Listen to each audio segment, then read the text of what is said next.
Okay, family, it's time to talk the strategy of war or the art of war. I have a few comments to share from a video that I just did where a lot of us are thinking that we can win this battle against our enemies on our own strength. And I need to bring some clarification to what I meant by that. I thought I made myself abundantly clear, but by some of the comments it's very clear that many of you did not understand. Now, I enjoyed a comment specifically by Esoteric Knowledge. I'm going to read that comment real quick and then I'm going to proceed with what I have to say here. They say Sun Tzu, The Art of War, clearly stated that the battle is won in the temple first. That you've never read The Art of War or done any study on military tactics. Ever been in the military advanced police tactics? Ever led a squad or held leadership positions in the military situations? No, you haven't. And most importantly, as Sun Tzu said, you don't know a thing about spiritual warfare. So let me go get religious, as you say. Study Alicia and the Chariots of Fire. Study how some fourth dimensional beings were on the battlefield during World War II. Yeah, Nazis talked about it. You don't understand how to fight on a third level, and you damn sure don't understand spiritual warfare. In the end, you sound crazy. Now, this is a response that was given to another person who was basically saying that this response was given, I believe it was to someone named Daniel, who was saying that I don't know what I'm talking about as it relates to fighting our enemies and all this, that, and the other. And so Esoteric Knowledge explained it to him that you have to understand how to fight an enemy in order to win. Okay, so I thank Esoteric Knowledge for this reply or this response to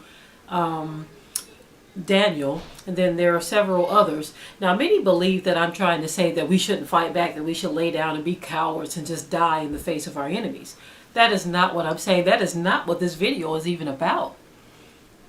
Or that video, should I say. That video was basically saying that if we think that we have the power to stand on our own without divine intervention, then we are delusional. And so what Esoteric Knowledge is trying to say, because this person said that I sounded crazy, and so Esoteric Knowledge explained, no, you are the one who sounds crazy, because another commenter said that we as so-called black people, we get on YouTube and all social media sites and we have diarrhea of the mouth as it relates to how we're going to deal with our enemies. We're talking all this trash, talking about, well, if this person does this, I'm going to do this, that, and the other. I'm going to do this, we got to do this, we got to get... We're talking all this stuff against people who are the makers of the weapons that we're talking about we're going to use to defend ourselves. Now, did that statement say to you not to buy weapons? No, I didn't say not to buy weapons. We have a right to own weapons and defend ourselves just like everyone else. This is not about defending yourself against someone breaking in your home. Someone even mentioned that, well, you all had someone come in your yard. You were talking divine intervention. Then I'm not talking about someone defending their home or defending their family. That is not what I'm talking about. This is why the scripture says, my people are destroyed for the lack of knowledge. It also says that they are dull of hearing. The video that I did about divine intervention being needed in order to deliver us from this enemy, that video had nothing to do with self-protection or protecting of the family. But when you have a group of people that are dull of hearing, they totally miss the point. The point I was trying to make, and I'm going to read a statement that I made or a comment that I said to another person who just didn't get it. Now, family, I love you, okay? I know some of you mean well when you comment. Some of you don't. Some of you just don't really take the time to listen to what's being said before you say things, okay? I said, I'm not going to argue with any of you because you obviously didn't understand this video. I am in no way saying not to defend yourself or your family. I was stating that anyone who believes that we can overthrow this current system in any real sense without the Most High is not being realistic. For all of you who believe that we can do this, being outnumbered and outgunned, Please explain to us how you plan on using rockets while our enemies are using stealth bombers. What do you have that is so powerful without the Most High that would win any battle? Now, I'm not talking about dying in a slaughter as a hero, but how do you plan to win without the Most High? Yeah, that's my question. I'm not talking about those of you who say, I'd rather die fighting. I ain't talking about dying fighting. How do you plan to win without the Most High? What is your strategy? Because that's clearly what I was talking about. I would say that it's impossible for us to win if we try to stand in our own power without the Most High. And Daniel, not Daniel of the Bible, but one of the commenters, one of the people who didn't understand what I was trying to say, is saying that I need to get rid of this religious rhetoric. Now explain to me how it's religious rhetoric when I ain't even talking about religion. When I speak about the Bible or speak about the Most High's power, that is not religion. Religion is if I'm talking about Christian doctrine, or if I'm talking about Buddha and how he overcame whatever. If I'm talking about all these other false gods, that's religion.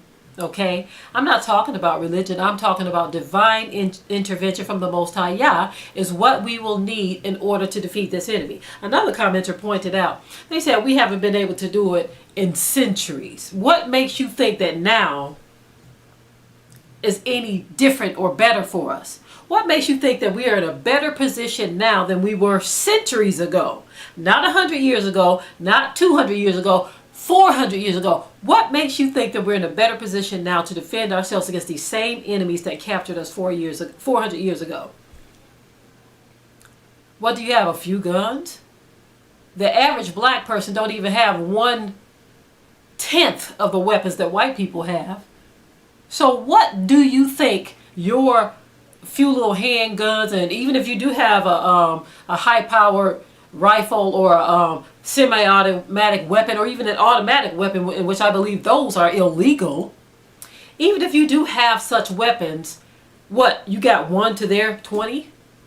That's the point I'm trying to make here. Even if white people were to say, okay, black people, put all your weapons on the table, let us see what you got.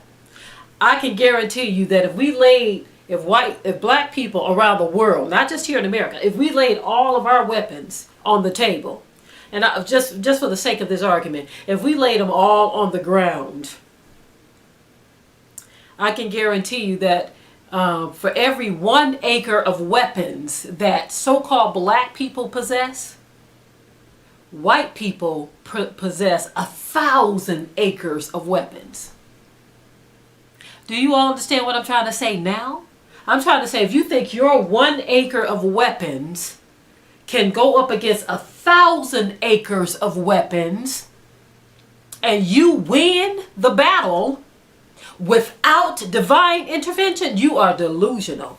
Every last one of our ancestors that had or went up against any enemy in any battle without divine intervention. And sometimes that divine intervention can be a strategy that the Most High has put in your heart. It's not a strategy to get on social media running your mouth like diarrhea. Like one commenter said that black people got diarrhea of the mouth. We always talking about what we gonna do. We gonna do this and we gonna do that, without even considering what the enemy has. So all of you who think you're that tough, that big and bad, that you can do this without the Most High, I would like to know how you plan on doing that. Because if we haven't been able to do it in hundreds of years, you that bad Negro that was just born 20, 30, 40, 50 years ago who done figured it out, huh? Okay, I got one more comment I would like to read. This is from Zaggy Girl. I don't know if I'm pronouncing that correctly, but she says that you should study the Ethiopian Holocaust, where black Jews and Christians were the targets of the Italian, Rome, Edom armies. Mussolini invaded Ethiopia and was given the sword of Islam and was ordered by the Vatican to kill all the black Jews and Christians in the land. 1935 to 1941. That's the modern David and Goliath story. His imperial majesty's government was banned by European powers from purchasing weapons to defend themselves. The Imperial War Council advised the king to go to the source of the problem, which was actually England. It is an amazing story. At the beginning, one of the reasons the Ethiopians lost was due to lack of unity. And it was that experience that spurred the king to found organizations of Africa Unity, now called African Union, to unite Black Africa to fight against this global white supremacy crap. But as usual, our people never listen. Also, Imperial Melanich and Battle of Adwa. Italians, the Romans first tried in 1896 to kill and genocide the remnant Black Jews and Christians in Ethiopia. Imperial Melanich was even acknowledged by French as one of the greatest military leaders. The Almighty was on his side. Go study that battle. We have to be wise, be armed to defend ourselves, and fight with Yah on our side. King David always prayed before battles and carried the flag, the emblem of the people of the Almighty, into battle.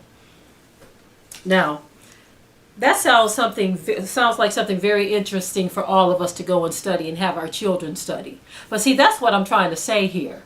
It's one thing to say, oh, I'm going to fight back, in which no one is saying not to fight back.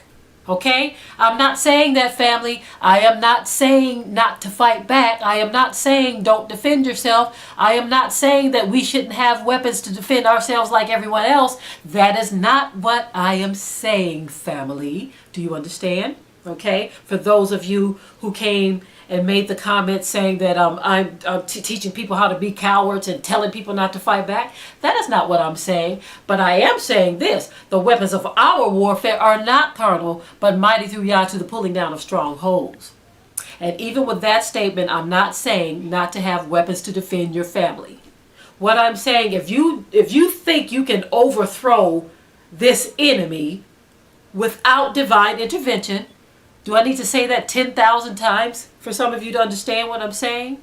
I am saying without divine intervention, without the Most High Yah, without, some of you call it religious rhetoric, without praying to the Father, without acknowledging Him first, without understanding that He is the one who's going to win this battle for us, through us. When I say for us, through us, notice the scripture talks about that the Most High is going to do certain things through His children. That we are going to do certain things once the power of Yah comes on us. When it says, O Zion, put on thy strength, where do you think that strength is going to come from? That strength is not going to come because you sat up on your couch after smoking some bud and watching a movie flick and saying, look, we better fight back, we better fight back. That ain't where your strength coming from, dude. That ain't where your strength is coming from, sister.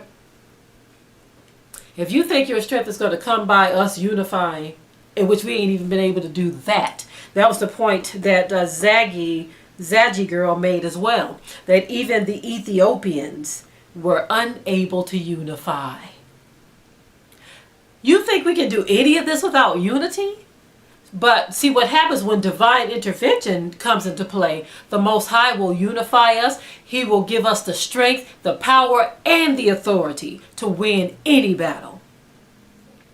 But as long as we think that we're going to be super Negro, that we're going to do this thing on our own, and we're talking all of this trash on social media about, well, we going to do this, we organize and we meet down at 10th and 5th Street. At 10 o'clock, y'all meet us there. Well, as soon as you get there, the KKK gonna meet you there. The police gonna meet you there. You're using their social media. And I know I'm using it too, but I'm trying to talk some sense, family. Because our enemies already know that without our Yah, without the Most High Yah, that they would slaughter us. This is why they talk so boldly against us. They speak great and bold things against the Most High Yah. So do you think they're afraid of us? Our enemies are not afraid of us because they don't even fear Yah. So Yah gonna have to show them who is who in this world, in this universe. He's going to have to show them. We can't do it. They ain't afraid of your afro. They ain't even afraid of your hoodie. They pretend to be afraid of your hoodie so they can justify killing you. They pretend to be afraid of your sagging pants or your muscles. They pretend to be afraid of all that stuff so they can justify killing you. They are using strategic warfare against us, family. And that is what we lack. We lack strategic warfare. We do not understand the art of battle. One of the things that we do as a people, like I said, we get on social media and we blabber off at the mouth about what we gonna do to this one, that. And the only thing that you need to be saying right now is that you trust the Most High Yah. And for you all who can't understand that and think this is religious rhetoric, you go out there and figure this thing. And let me see you lead the way in this so-called battle that you think you can win. Let me see what you're gonna do. What is your game plan? Since you like to put it out there anyway, why don't you tell us your game plan so everybody can laugh at you, including the enemy you're talking about you're going to defeat? Again, family, I am not saying not to defend your family. I am not saying that we shouldn't own weapons. I am not saying any of that. For all of you who lack understanding, for all of you who don't understand what is being said in a video when I say divine intervention is needed. I keep repeating myself because it really saddens me that our people are that dull of hearing. I know the scripture said it. I know the scripture talks about our people being dull of hearing, but I didn't know it was this bad. So when a person can tell you what they mean and you come up with some whole other meaning, some whole other meaning. In no way did I say lay down like cowards and just die at the hands of our enemies. You would never hear that come out of my mouth. Okay. Hopefully I have clarified, even though I thought it was very clear in the last video, what I mean. But I hope you all who didn't understand what I was trying to say, I hope some of you all will catch a clue this time and stop trying to think that you can do this without the Most High Yah, because you cannot. I'm a very passionate speaker at times, and some of you get so riled up by that. Oh, she's so full of emotions. Yes, I am, and you're full of them too. It's just that you have dead emotions. You see, some people are more passionate when they speak while others are more calm. Calm don't mean you right. Okay, I think I'm done with this. I hope that I've brought some clarity, family. I just think our people need to get a grip, because we've been repeating the same cycles of ignorance for a very long time. A very long time. And I don't care how many Ricos and Pookies and Bloods and Crips that you can rile up in the streets. I don't care how many little gangs that you could pull together across the nation. It is all small potatoes up against this enemy that we have right now, if you don't have the Most High Yah in your corner. Because the scripture clearly tells us, if Yah be for us, who could be against us? Shalom, family.